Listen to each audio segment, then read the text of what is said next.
Hello po. Masustansyang araw po para sa lahat ng manunood at nakikinig. Ay, ang dami. Actually po, ano po 'to, sa mga busog na nilalang. Maraming salamat po sa inyong patuloy na pagtangkilik sa ating tarot reading. Sa ngayon po, talagang umuugong ang 18 Marines. Ano ba talaga ang nakikita ng tarot sa 18 Marines? Sila ba'y mga sinungaling? Sila ba'y mga totoo? Sila ba ay may dala talagang katotohanan? Ito po ang ating 18 Marines. Ayan na, reshuffle. Walang ano to. Yan. Maglaro tayo. Ay, laro. Ano ba yan? 18 Marines, 18 Marines. Naku po. Actually po, ito inang bayan po ito na dumaranas ng krisis. Kaya nga po, 2 poste, isang itim at isang puti. Ito ay nahati na ang ating inang bayan sa pagdurusa. At ngayon ay may mga puti na gusto siyang iahon. So, bakit lumabas ito? Ito po ay isang tao na na ngayon po ay nakataob. Ito po ay namumuno. Kung makikita nyo siya, may pamumuno. So, nakataob ang pamumuno sa inang bayan. At ito ay inilalaban. Yan. Babae, inang bayan na lumalaban na malaman ang katotohanan. Kaya umupo ulit si inang bayan. Kung napansin nyo, puro inang bayan, puro babae.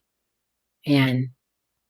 Nag-iisa po ang lalaki at may corona pa siya at nakabaliktad, ibig sabihin, namumuno siya, nakabaliktad ang kanyang pamumuno at inilalaban ng inang bayan ang katotohanan upang malaman kung ano ang totoo sa korupsyon. Bakit sinabing korupsyon? Isang babae, hinahanap ang katotohanan sa malaking halaga sa kanyang kinatatayuan, lupa ng Pilipinas. Ibig sabihin, country of the Philippines. Searching for what is real. For a very big and news. Natural resources, natural fund, government fund, lahat po ay gustong hanapin ng isang inang bayan na humihingi ng katotohanan. At ayon po dito, ang ating sitwasyon ay palubog na ekonomiya. Ayan, bakit ko naman nasabi ang palubog na ekonomiya? Ito po yung pera, ito po na naman yung inang bayan, at ito po ang isang tao na pilay, lalaki. Ibig sabihin po,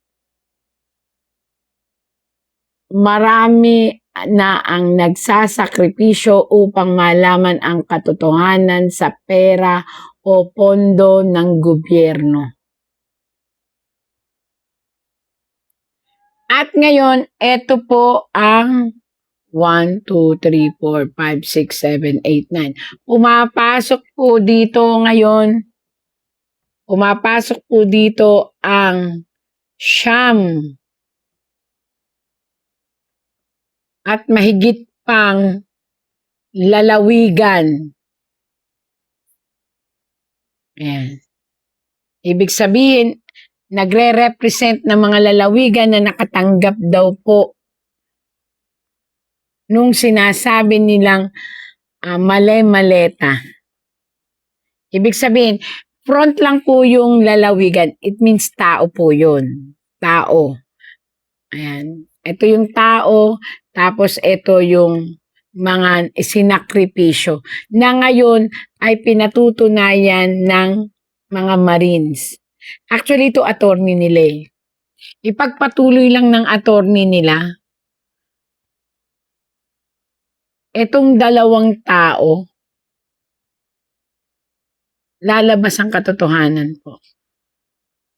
Totoo ang sinasabi ng 18 Marines. Ayon sa tarot po ha. Hindi po ako.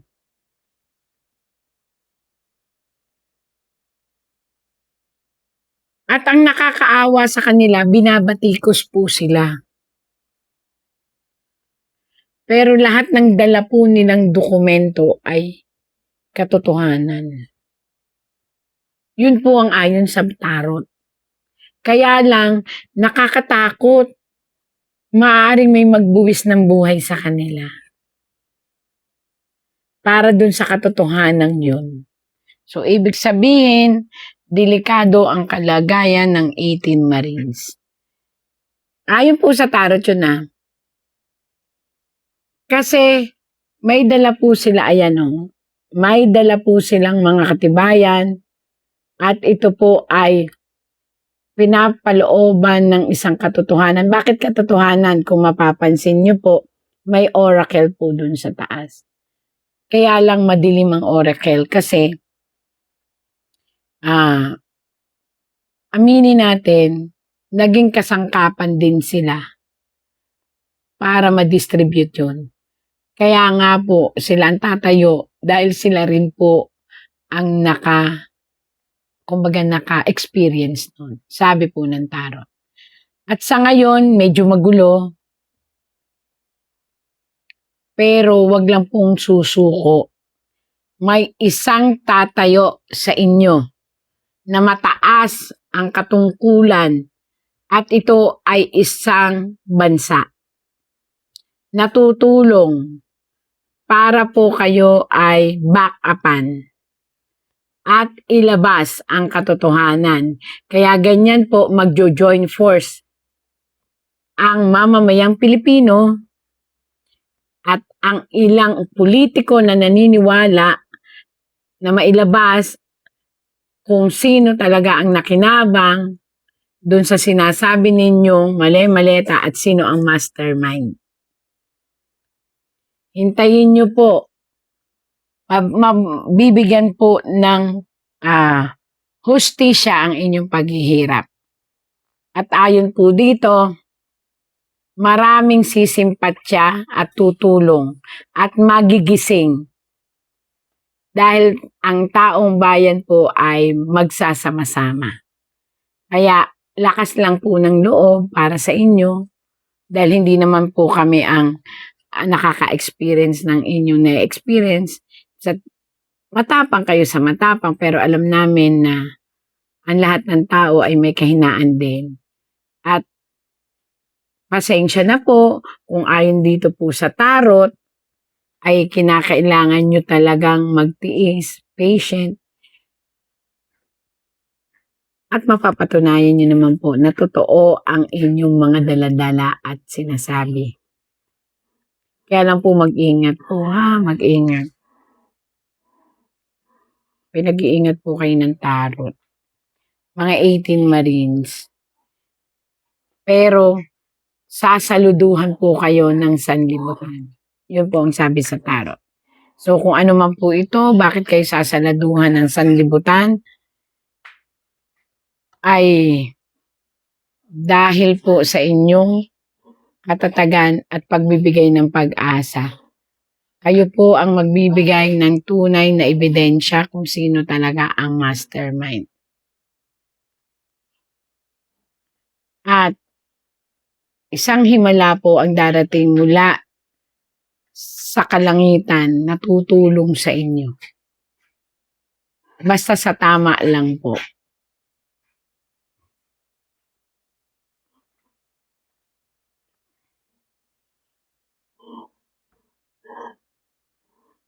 Ito po ay naririnig ng universe. Kaya po may dalawang, kanina isa, malaking bansa, tutulong. Ito naman po ay dalawang tao na biglang susulpot at magpapatunay na totoo ang sinasabi niya. Dalawang tao po, di ko alam kung sino yun. Ayon lang po yun sa tarot ha. Inuulit ko, ito po ay ayon sa tarot. So, for the 18 Marines, kung ano man po ang inyong pinagdadaanan ngayon, tiis lang daw po at manalig sa Panginoon. Basta lagi nating tatandaan, again and again, ito po ay tarot lamang. Pero may nakita po akong luha dito. Ibig sabihin ng luha ay yung dinaranas ngayon ng 18 Marines sa kanilang buhay at pangamba. Nawa po ay lagi niyong isipin, lalo na sa 18 Marines, that every day, God sent miracle or isang himalaan laging dumarating. Basta wag na po tayong bibitaw sa Panginoon. Salamat po.